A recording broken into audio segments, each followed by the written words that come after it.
there's a recent high-level kind of review come out suggesting that in areas of the world that are hotter, and that could be outside temperatures or inside room temperatures, in parts of the world where those ambient temperatures are higher, both the quality and quantity of people's sleep is less.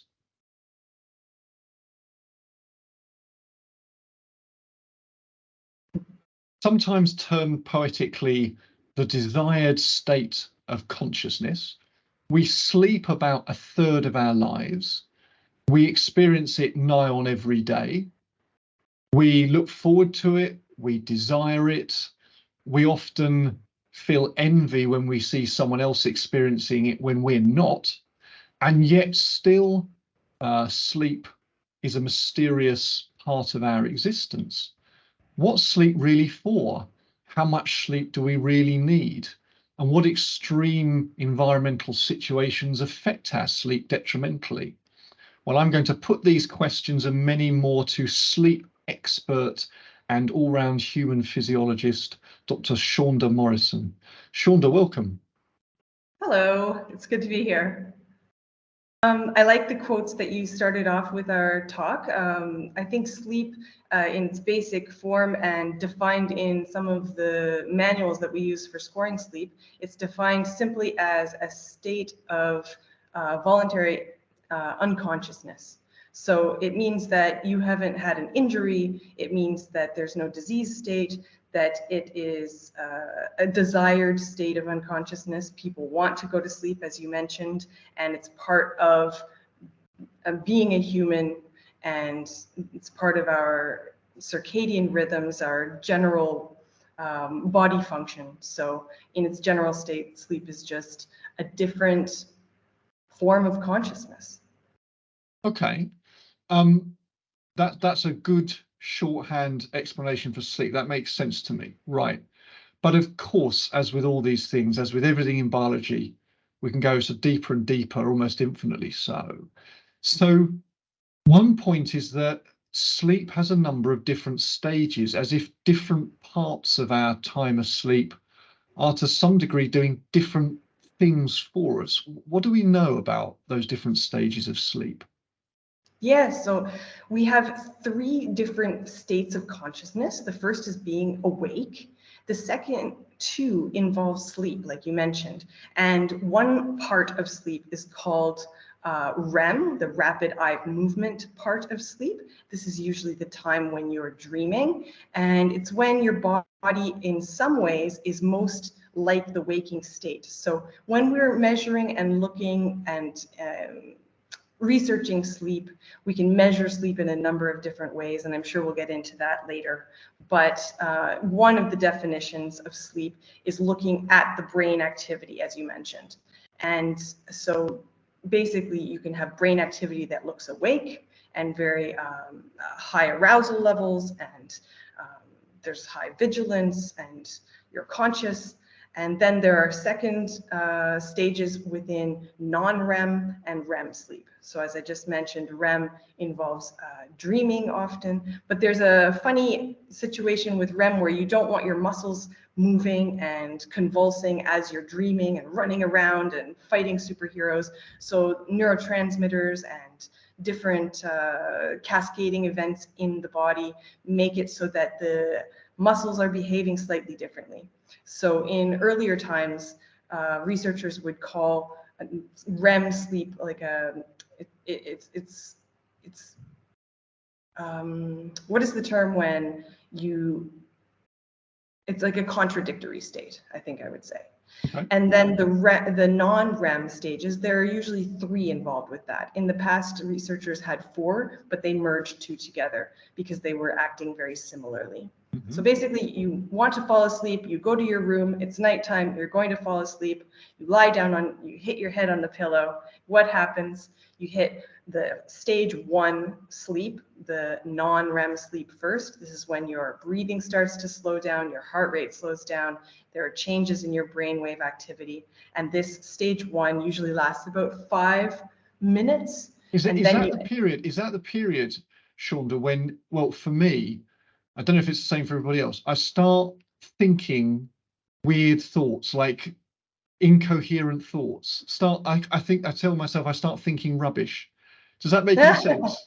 It just starts to go Yes, a it bit makes weird. sense. Yes, it makes sense. But keep in mind too that a definition of sleep is also that you are not conscious of your own being. So if you are conscious of that happening, you're not asleep yet. But it might, but it's a prelude to. I'm not like, I think my brain isn't quite working in the. I mean, maybe it's never doing this, but it's not quite working fully during this period. Yeah. I'm on the slippery slope, I think. Yeah, you're on the slippery slope to stage 1 sleep. That's right. Okay. Yep. So there's a Stage 1 is stage when one. you're actually asleep. You're not aware of your surroundings. You're not necessarily aware of your own thoughts. But if there's a loud sound or a bang or your alarm goes off, you're going to wake up very easily, very quickly. Okay, so Stage that's 2. stage 1. So that's a short period. What happens after stage 1? After stage 1, the brain waves change again. You start getting these bursts of activity in certain areas of the brain. You have things called sleep spindles, and different electrical activity is changing. And the different areas of the brain are starting to take over, for example, your breathing control. So stage 2 is when it's called stage 2 sleep, and this is when you're going to start cycling deeper and deeper into sleep and into the restful state. Stage 2 is the one that lasts the longest period of time throughout the night. So you're spending the most amount of time of sleep in general throughout the lifetime in stage 2 sleep. And stage 2 sleep lasts for quite a number of minutes, let's say 20-minute chunks at a time. So you've got 5 minutes, you hit your head on the pillow, you're just falling asleep in stage 1, you drop down a level, the changes in the electrical activity of your brain change, your breathing rhythm changes, your core temperature is starting to change, and you're starting to go very deep into the resting state. And then it changes again, the brain waves, into stage 3, and this is called slow wave sleep. This is when you have very large, slow brain waves, and you're not typically dreaming. And this is when researchers think there's a lot of memory consolidation. It's when it's the most rejuvenative and restorative type of sleep that we have. And you're at your deepest at this point, the deepest sleep, That's hardest to wake up. Maybe the Yeah. body's working away the hardest in the background to kind of, consolidate memories and maybe recover the brain. Recover is a very general term I'm using here, but there may be some, recovery going on in the brain as a whole during stage 3 sleep. That's right. We have to remember that the brain is the organ that uses the most amount of oxygen in our body, right? And so there are a lot of chemical processes that occur that are byproducts. There's a lot of different byproducts that are occurring throughout the day. So one of the theories of sleep is that this slow wave sleep state is a way to help clear a lot of those byproducts out in terms of increasing blood flow and circulation to the brain, and just delivering more oxygen, getting rid of those byproducts, and getting yourself ready for the new day. Even though at a body level, I think probably metabolic rate is at its lowest, and that probably partly explains that drop in core body temperature you mentioned during sleep. Core body temperature drops a little bit, right? And well, our lowest core temperature that occurs during the day is around 4 a.m. usually, and that is a separate circadian rhythm. So we have circadian rhythms for sleep, and then you have other circadian rhythms that occur in the body. This can be. Sorry, so beg your pardon, sorry to cut in there, but are we suggesting that even if we weren't asleep at 4 a.m., obviously depending on what we were doing, but let's say we just sat at home, if we weren't asleep, our core body temperature would still be at its lowest at about 4 a.m., something like that. That's correct. So so it's not a function of sleep. They happen to coincide, sleep and a low core body temperature, but one isn't a function of the other. Okay. Not necessarily. They are related though, and the processes are controlled in the same part of the brain, the hypothalamus. So, for example, sleep onset, usually one of the triggers for sleep onset and that feeling that you need to sleep is a vasodilation of the feet and the hands in the body. So you have an increase in blood flow to the periphery, And that is what helps trigger the decrease in core temperature. And they think that this is one of the triggers to start sleep onset. So for example, in astronauts who are spending a long time on the International Space Station or on long duration missions, they sometimes report having a problem starting to fall asleep because it's very cold up there.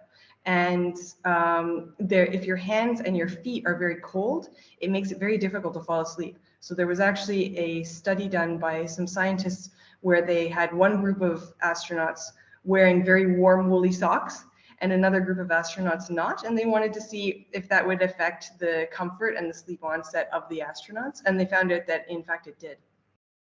Oh, wow. So all those woolly socks and mittens that our grandmothers knitted for us, really did work, including up in space. Yep. That's amazing. Okay, so one of the places, and we'll come on to this a bit later on, but one of the environments that makes it harder to sleep unless we've got woolly socks is space, and perhaps to do with the cold specifically. Okay, so we've had stages 1, 2, and 3. We haven't yet had dreams.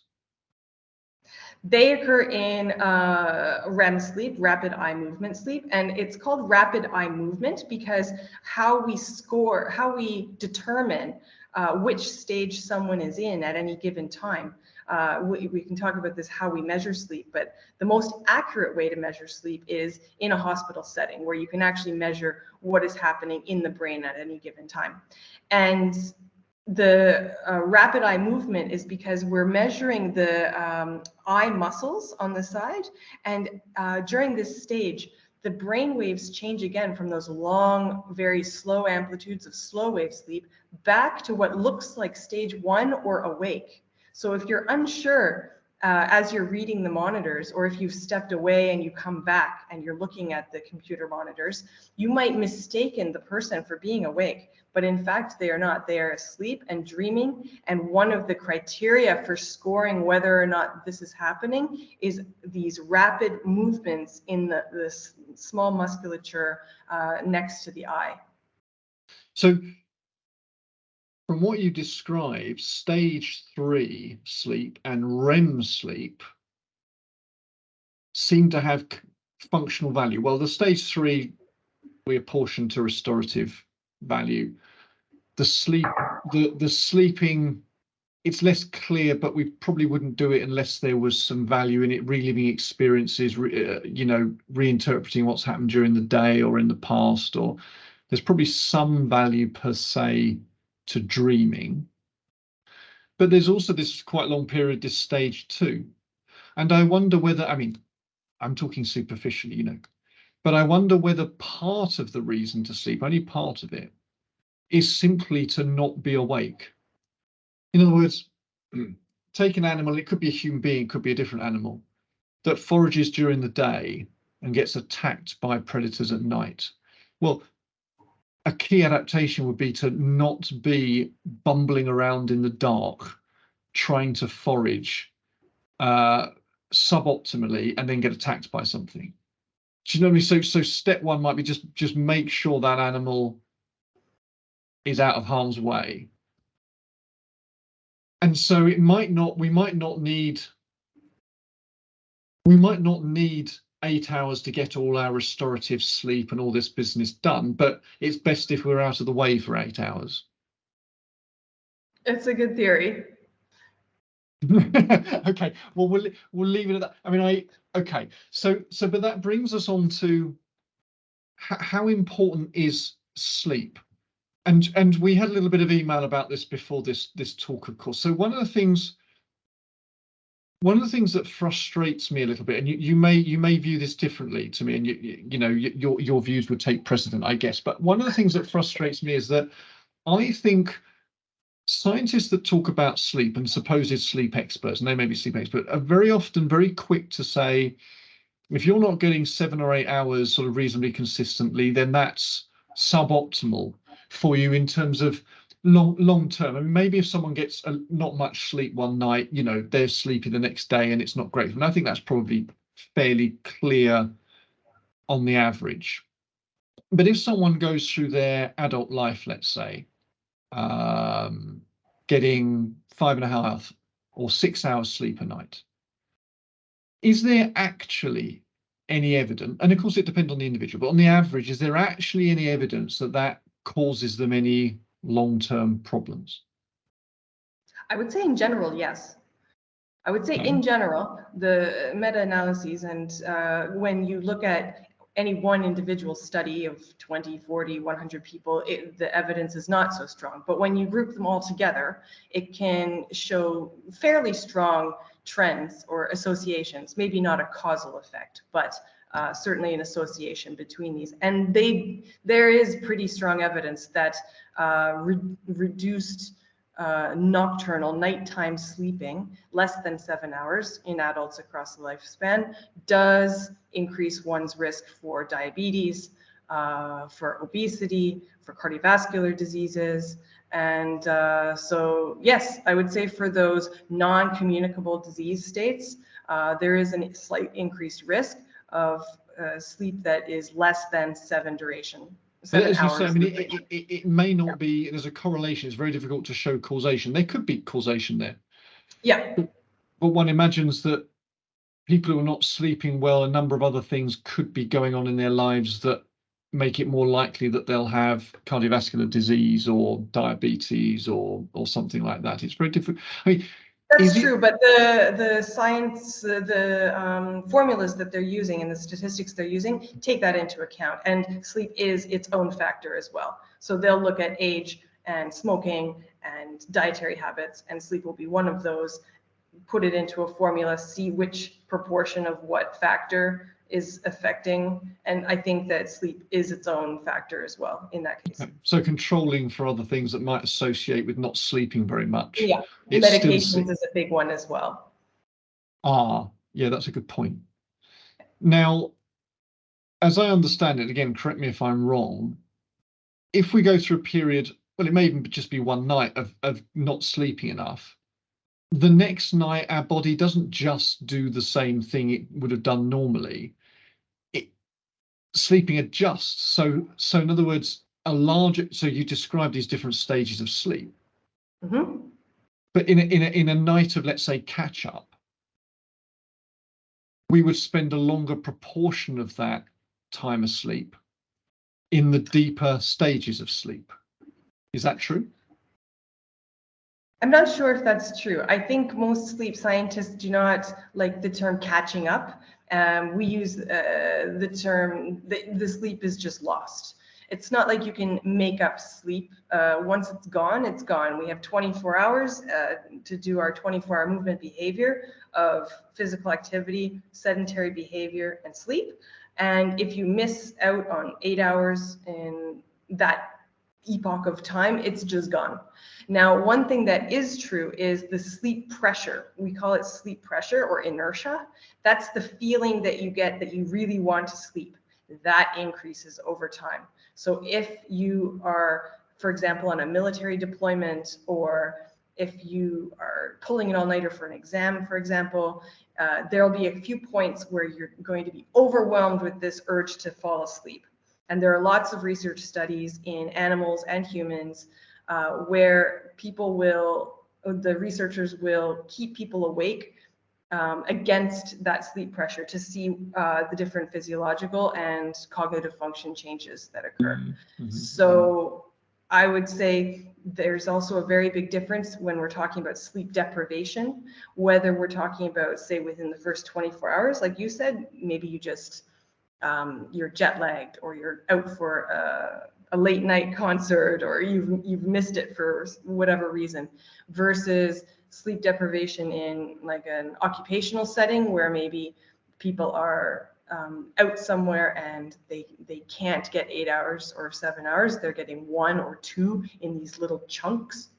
And then there's sleep deprivation that can occur for very long periods of time, or when there are huge changes in seasonal variation. For example, at the poles, where you have the polar night, or the astronauts, like we mentioned, where they're whipping around the Earth 36 times in a day, so they see 36 sunrises and sunsets, and you're not getting that light as one of the key factors to help with that sleep onset.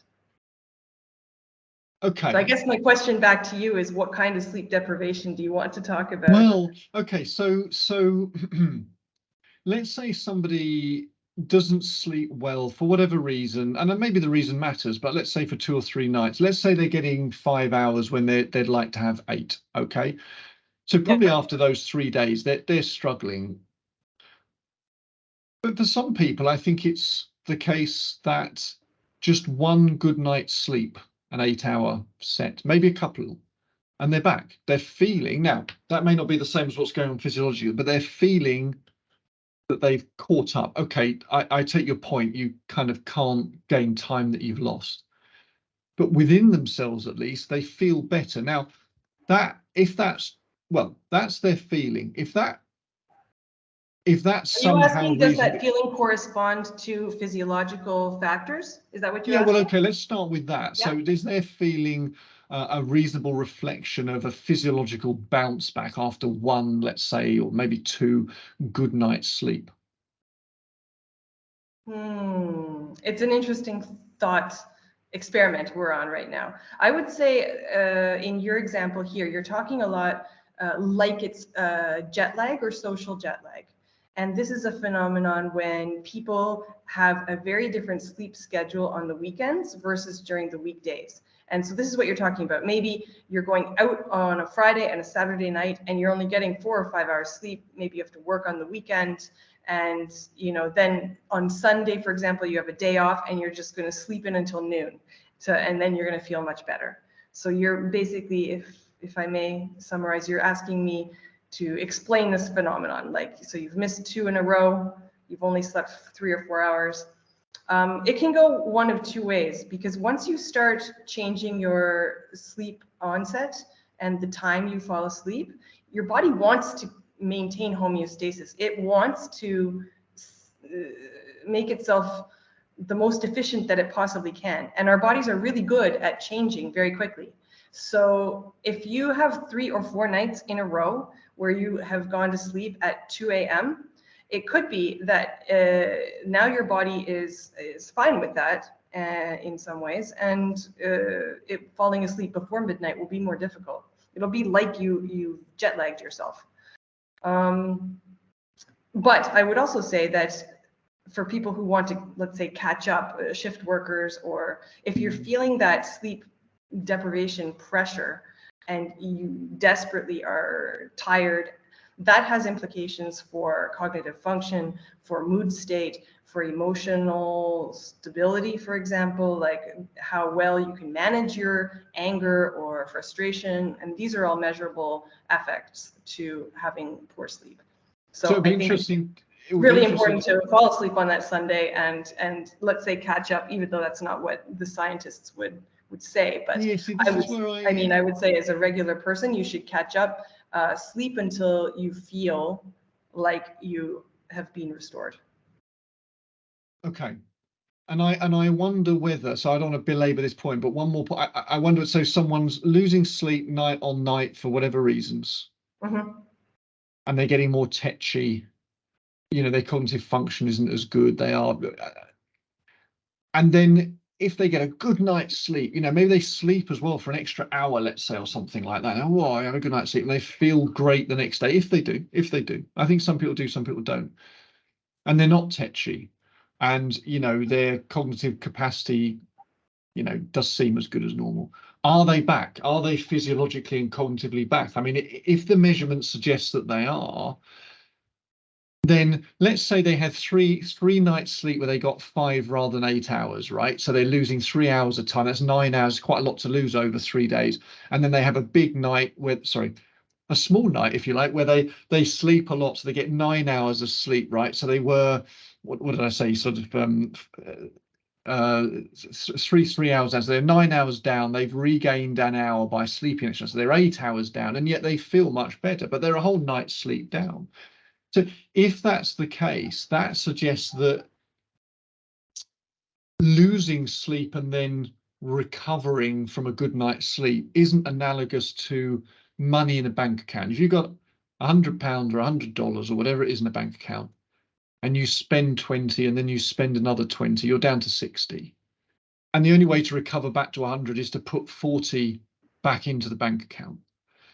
But in the example I've given, which maybe is not a realistic one, I get the impression it is, but maybe I'm wrong. You spent 3 hours, spent 3 hours, spent 3, put 1 back in, and yet you feel back to where you were right at the start. Do you see what I mean? And this is, and if I that's do, but broadly, I must say, I wouldn't think of the problem in that way, and certainly sleep scientists do not. So those 3 hours that were lost are gone, and those 3 hours that are lost in that moment will affect the cascade of neurotransmitters that will help you fall asleep. It'll change how your core temperature, at the alignment of that drop in core temperature and the ability to fall asleep easily, that will be affected. That can be affected after only 1 or 2 nights. So this is why daylight savings time is such a big issue, because when we spring forward or fall back, even that one day, that next day, there are increases in heart attacks, there are increases in road traffic accidents, and it's not like sleeping an extra hour will help. It will take at least 1 to 2 days for your body circadian rhythms to realign themselves to a level where you will start to feel like you're able to perform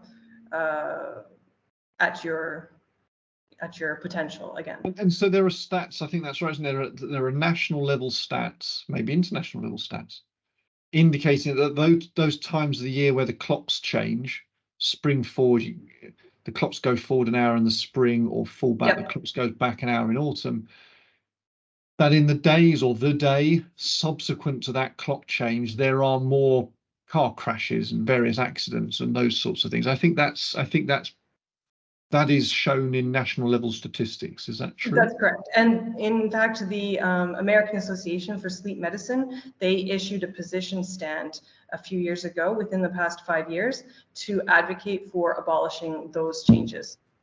So the statistics are large enough worldwide that they do not agree and are strongly petitioning all the governments like around the world to abolish this practice, because from a human health standpoint, it makes no sense. Yeah, I mean, I guess the trade-off might be, it stops kids walking to school in the dark or something. So I guess there are reasons both ways. But in terms of the sleep issue, yeah, okay, there's clear evidence that it's a bad thing to play around with people's supposed waking up time. So let's take that to extreme then. So we've got people doing military exercises, or maybe long distance sports events,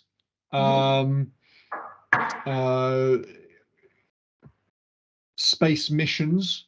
In those situations where you could get chronic lack of sleep, so day on day, chronic lack of sleep, what does the science show happens to those individuals? In which ways do they deteriorate? So there was research done in New Zealand, for example. They have a long duration race called the Southern Traverse. And there was research done quite some time ago now, but also more recent in the military work, where they were looking at the athletes competing, and they were measuring their core temperature and reaction time and cognitive function and muscle performance and stuff like that.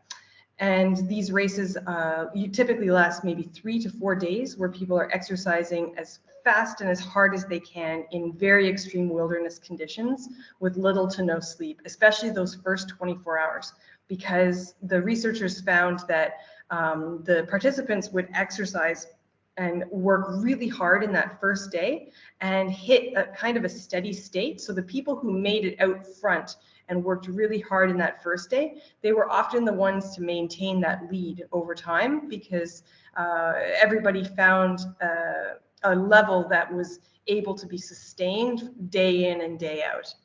They found in that research that, interestingly, they measured the muscle function of the upper body in the arms and the lower body in the legs.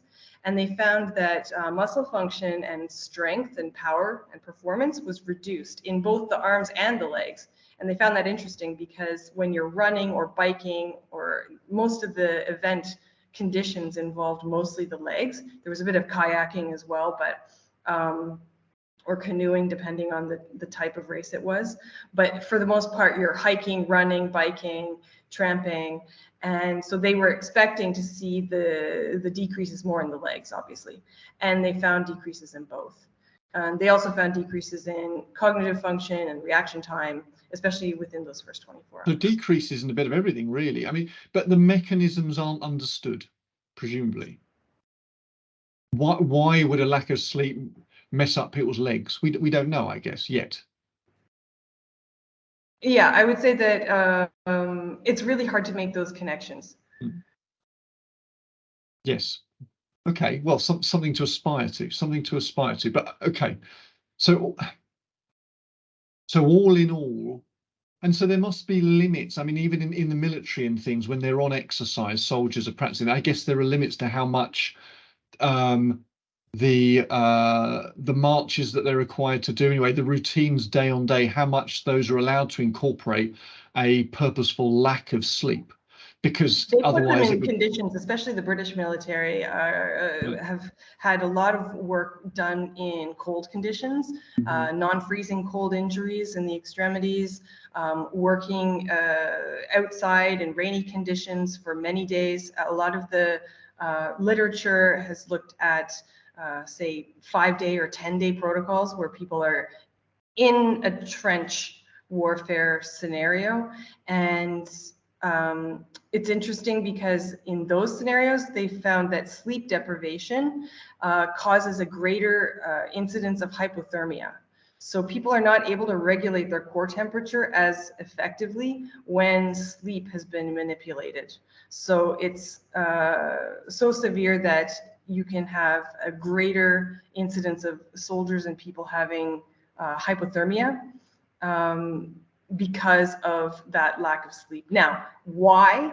Is it a neurotransmitter thing? Is it a like central activation of the brain signaling to the muscles? We don't know that exact link yet, I have to say. But the correlation is there. When there's lack of sleep, there is other cascading issues in the body. In the beginning, with that 24-hour exercising, you can see it even if those particular muscles are not being used as much. A little bit longer for that 1 week duration, you can see that that core temperature factor is very closely linked to sleep. And to add a third component to that, nausea is also affected. So for example, if you're in like the British and Canadians and Australians, there are many labs that have looked at survival on sea, and they found that people are more nauseous if they are cold and sleep deprived. So that happens when you're in a lifeboat situation, right? Your helicopter's gone down, or you're out at sea and you're in the lifeboat, so you're getting sick, you're getting tossed around. But then as time goes on, you have the combined effect of the low body temperature and also the sleep deprivation. So it's really hard to untangle what is causing what, but we do know that sleep deprivation people, when they're in a cold scenario, they get colder faster and the nausea gets worse. I guess it makes sense, given that, you know, the brain is the super center for everything that's going on in the rest of the body. And if that's not getting its restorative care as it evidently needs, broadly speaking, it starts to function less well. Now, how that manifests in the body, well, all sorts of things, but it just starts to go wrong, from nausea to lack of temperature control to weakness in the muscles. Why not? Okay. Now, so those are extreme situations that people may put themselves in on occasions, or find themselves in, where that are associated actually often with high levels of activity. What about the situation of long-term bed rest? Perhaps particularly when people don't have access to a window, or anyway to natural light. What happens there? And were you able to uncover anything about the mysterious fact that the body seems attuned to a 25-hour circadian cycle, whereas we live on a planet that has a 24-hour day cycle? Yeah, so that's interesting. Some previous research a few decades ago was looking at experiments where they would put people in a closed environment, in a closed room, and they would just let the people rest, awake and sleep as they felt. And some of these studies were finding that the people were falling asleep and waking up just slightly differently each day, so that the spacing would be shifted ever so slightly. And the way that the researchers explained this was that they thought the circadian rhythm of humans was closer to that 25-hour mark instead of 24 hours. And so each day you're getting shifted by 5 minutes or 10 minutes slightly one way, just to kind of make up for that difference. Now, more recent research has found that it is actually a bit closer to the 24-hour mark. So I don't know how accurate those classical studies are in this day and age.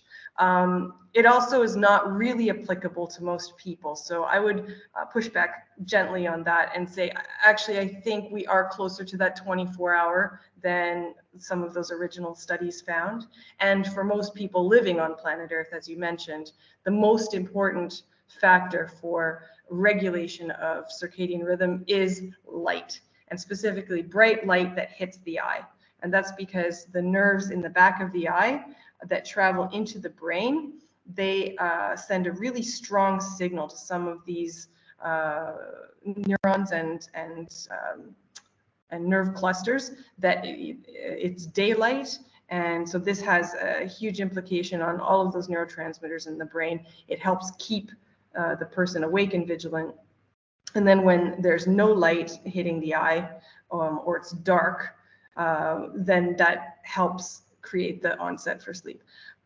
This is also why screen time, light pollution, urban environments are creating a really big problem for this generation of people getting good quality sleep, because that stimulus is manipulated or It's more overabundant, difficult. I guess, right? It's not going away when it should be. That's right. Now, computers and devices, phones and that, they'll often have this function where they the light changes, the light quality emanating from the computer changes, and I think there's less blue light. Is that the right way around? That's right. Okay. Do you think there's much in that? Is that helpful? Is it the blue light that's the problem? Yes, partly. Absolutely. So I have filters on all of my devices that start at 5 p.m. And Ooh. there's that early. Just like caffeine, for example, caffeine has a half-life of 6 hours. So if you're having trouble falling asleep at a time that is before midnight, there are a few things that you would want to do, and reducing screen time is really important. And again, the research shows that watching screen time after 6 p.m. will affect your ability to fall asleep before 12 p.m. midnight. So 6 p.m. is really early. Most people in this day and age are watching movies or taking care of their children or checking emails or doing something with the screen, even lying in bed right before they fall asleep. And this is extremely deleterious to trying to fall asleep. That's really interesting and useful information. I'm gonna come back actually a little bit more about kind of sleep health a bit later on. So I'm just going to hold that. What about the situation that we choose to put ourselves in? Well, yeah, basically choose to. Jet lag. So we're traveling east or west for a good number of hours. So we cut across a number of time zones, and that can obviously be tricky. Are there ways of getting over jet lag more quickly, and do melatonin pills work? So I'll tackle the first one, and I'll define jet lag. So I think jet lag is when you're moving in more than 3 time zones, so more than 3 hours in any one direction. If it's just 1 hour, as we spoke earlier, you do have physiological differences that occur. But the rule of thumb is for every 1 hour you're traveling or changing your sleep schedule, it will be about 1 day before the physiological realignment of core temperature and melatonin release and all of those factors can, let's say, catch up.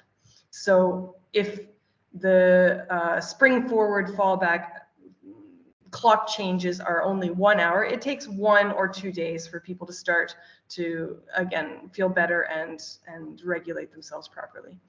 Jet lag, by definition, is 3. So you need to move at least 3 hours in one direction or another. And some of the signs and symptoms of jet lag can include irritability with the bowels, for example, or changes in appetite, because another key factor for sleep onset and circadian rhythm is when we eat, how much we eat, and the type of food that we eat. So your first question was, is there something we can do to help lessen the effects of jet lag? Yes, if you're traveling more than 3 hours, then you can slowly start moving yourself to that destination time zone before you ever arrive.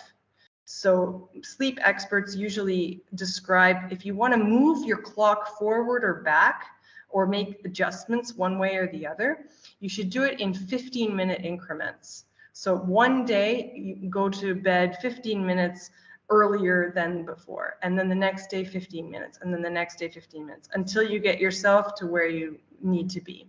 So for example, I have 2 very small children, and when we were living in Slovenia, we would fly back to see my family in Canada, and they lived 6 hours away.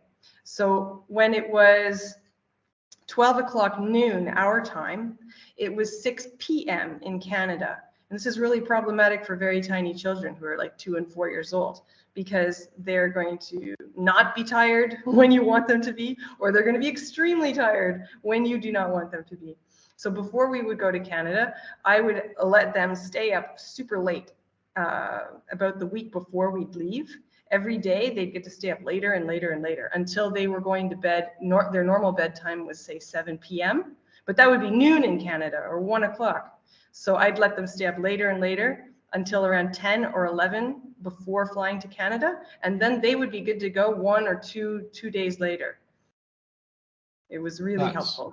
That's impressive, and a very good demonstration of the science there. I suspect not many people have the discipline to do it, but if they do, it pays dividends. And I'm sure they enjoyed their staying up late for a while as well. The kids were so happy about that. I would say the opposite is more difficult, getting the kids to fall asleep. And I'm a huge advocate for this, for especially very young children, that consistency is key. So you really need, especially everybody, but especially children, especially very young children, babies, you want to entrain those good sleep habits immediately and very early. It's easier said than done, of course, but you basically, for everyone, you want to create the scenario that's the best for falling asleep. So you don't take the kids out for, partying, even in the summertime when the light changes.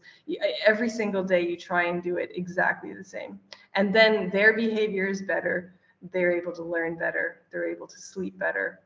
And I feel like everyone wins. Happy, in a happier place if you can manage that, yeah. And did you give your children melatonin pills? No. So yes, the second part of melatonin, this is not my research area, so I don't know very much about it. And melatonin is very complicated. And what I have read, for athletes, for example, elite athletes or military, or for people with depression or mental health issues, often melatonin is prescribed by the doctors. But I would say you have to be very cautious, and it takes a lot of experimentation, because depending on when you take those pills, it can have the actual opposite effect and keep you up when you actually want to sleep. And it does affect each person differently. So the dose, the timing is very, very important. And for some people, it works really well. And for others, it's terrible and has the opposite effect. So I would not advocate, certainly to your viewers now, or as a medical doctor, for example, I would not advocate for melatonin in any way unless all the other tricks and tips have not worked. And then I would go see a doctor, and just my only advice is to make sure you have enough time that you can experiment and find out what works for you. So don't try this 2 weeks before your competition. You need to be doing this in the off season for a few months to really find that optimal zone for you. Should teenagers start school later in the day? So, for example, at 10 o'clock rather than 8:30 or 9 o'clock, because there's some suggestion that innately, on the average, teenagers' circadian rhythm is kind of pushed around a little bit. They tend to go to sleep later, go to bed later, and get up later, or certainly at least get up later. They're not just lazy.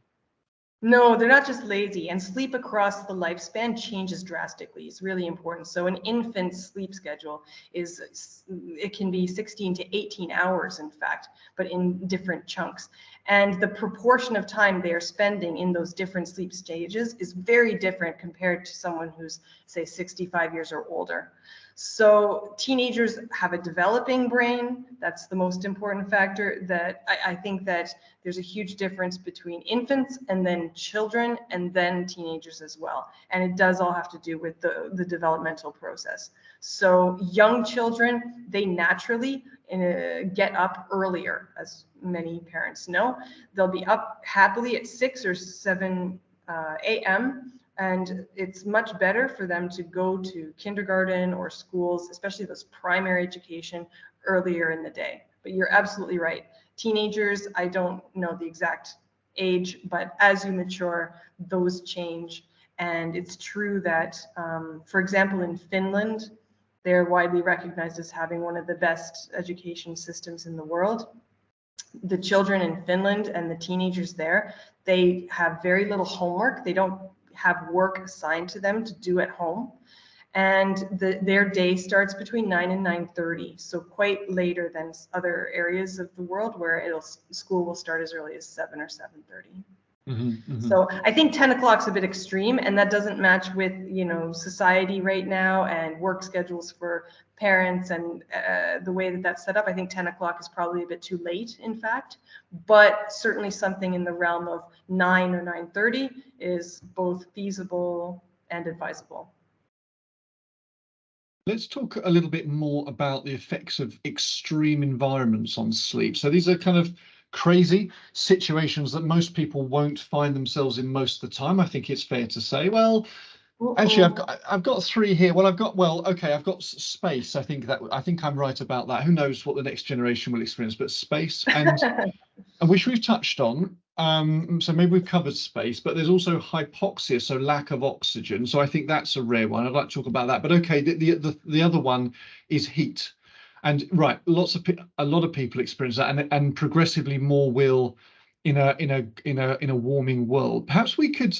I think we've done space. Perhaps we could talk a little bit about hypoxia. So this is where there's a relative lack of oxygen in the body, and therefore, well, potentially a relative lack of oxygen to the brain. I kind of just prevaricate on that because the body will work very hard to defend oxygen levels to the brain.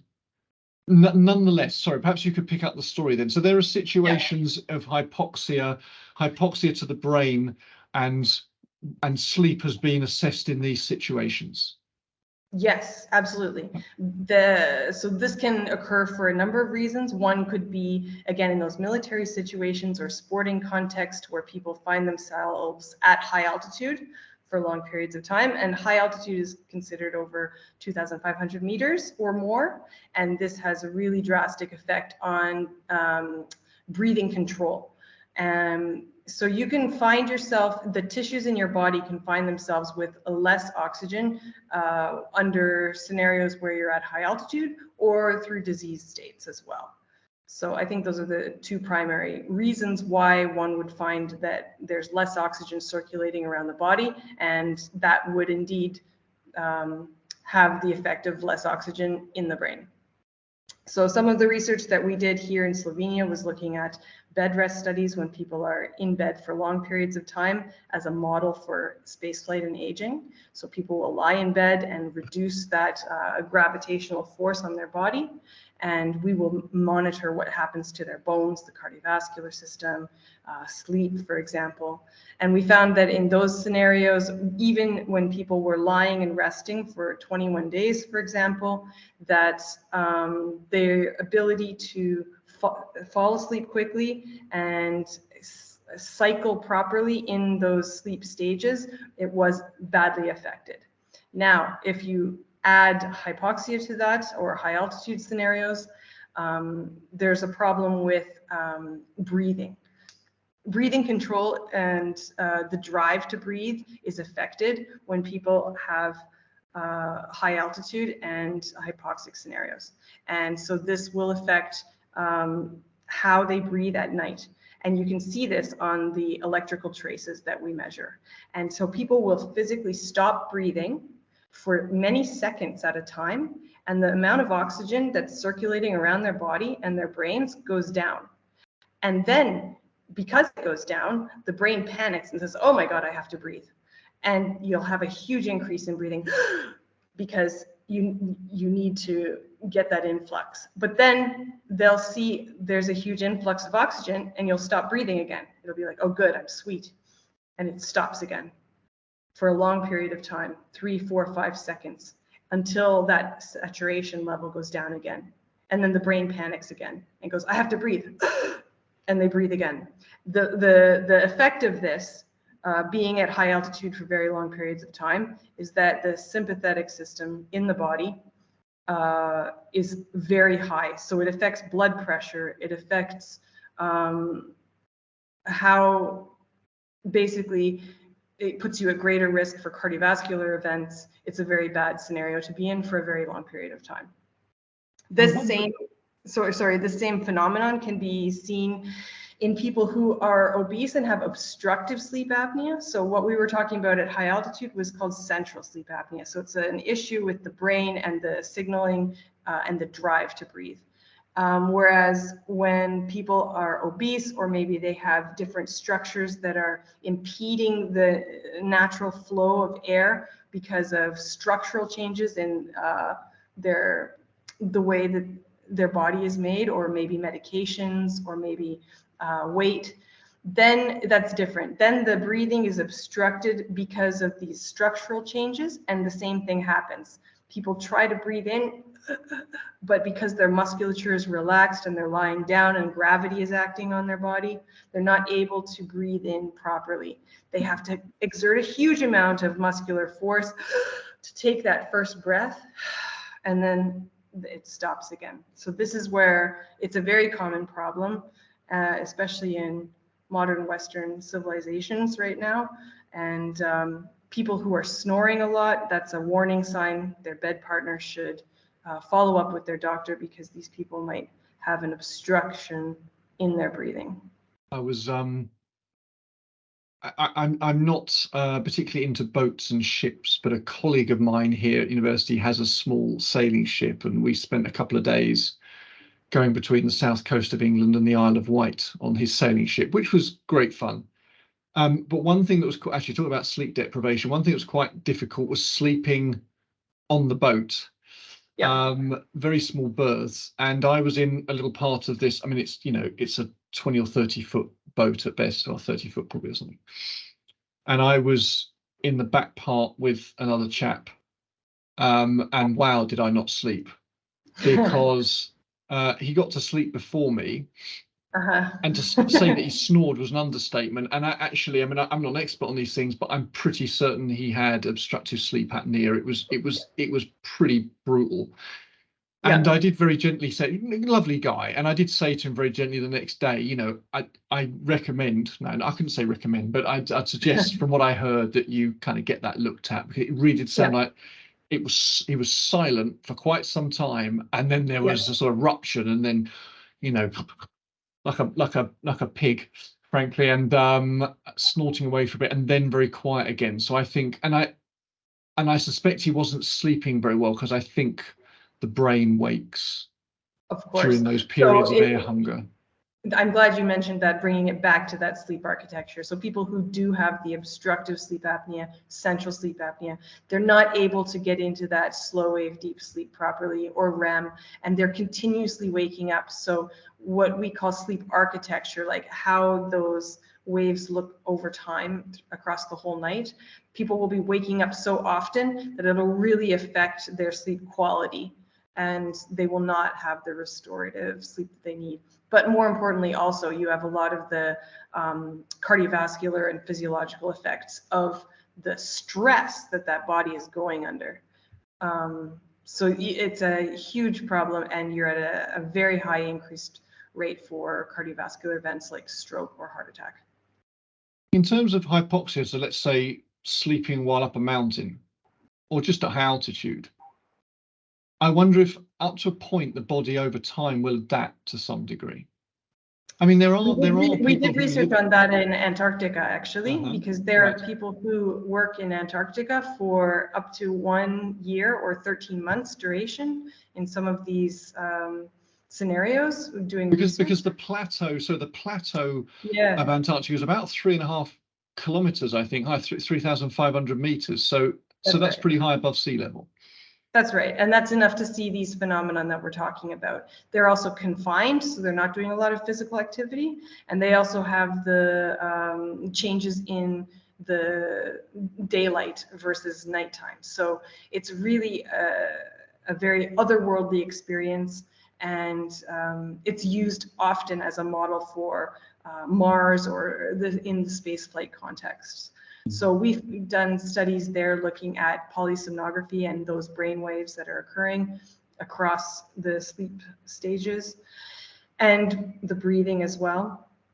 And we found that even after 11, 12, 13 months of being there, the sleep is still negatively affected. So the changes in the saturation levels are still there, the sleep breathing disorders are still present, and it's not something that can necessarily be acclimated like some of the other physiological effects we see with high altitude. So for example, people who go to high altitude over a long period of time, they'll have more red blood cells, for example, because they want to circulate more oxygen around the body more quickly and efficiently. And so there are these changes that you do see over time, but in terms of sleep and breathing, that is still affected if you stay at altitude, even for very long periods of time. Now, heat. So this is a less exotic scenario. I mean, perhaps most people will experience trouble getting to sleep on a hot summer evening. And as we know, the world on the average is warming, and there's also more extreme temperature effects. So for example, maybe the average temperature hasn't changed that much, but sometimes people are experiencing hotter summers than they used to for at least part of those summers. So this is a prevalent problem, and one that's arguably getting worse. What do we know about the effects of heat on sleep? In fact, sorry to preempt, but then I'll let you pick up on this. There's a recent high-level kind of review come out suggesting that in areas of the world that are hotter, and that could be outside temperatures or inside room temperatures, in parts of the world where those ambient temperatures are higher, both the quality and quantity of people's sleep is less. Correct. And I think that has to do with sleep onset, as we spoke about earlier. So when you're wanting to start to fall asleep, you have those thermoregulatory changes in the body as well. And you have vasodilation that's occurring to remove heat from certain areas. And you have the decrease in core temperature that's occurring. If ambient temperatures are very high around the body cannot release that heat. So it stays warmer. And indeed, under certain circumstances, if the ambient temperatures are very hot, which they are in much of the world, 35 degrees or higher, this can affect, your body can actually take more heat on. So at times of high heat, like heat waves, for example, the most common cause of death or mortality is passive heating. So for example, there are two types of heating and ways that heat can be transferred between and within the body. One is passive heating, where it's just being moved from an area of high heat to an area of low heat. One is active heating, and this is when we are exercising and using our muscles, and the muscles create heat as a byproduct of the contractions and the work. So in heat wave scenarios, or when we're talking about just falling asleep, this is more of a passive heating scenario, right? You're not exercising and you're not generating your own heat per se in that way. It's more a factor of, depending on the outside temperature, whether your body is able to offload the heat or not. With old people, for example, they're not as efficient at moving blood flow around the body to help themselves cool. Same with children. And in very humid scenarios, like where I am in Singapore, for example, there's nowhere for the evaporative water loss to go. So when we get too hot as humans, we start sweating, and that change of state of the liquid water sweat evaporating off of our skin is what helps cool us down, and it's one of the most efficient ways to cool us down. But it's all about water and water vapor pressure, and is there any space in the air for that water to go?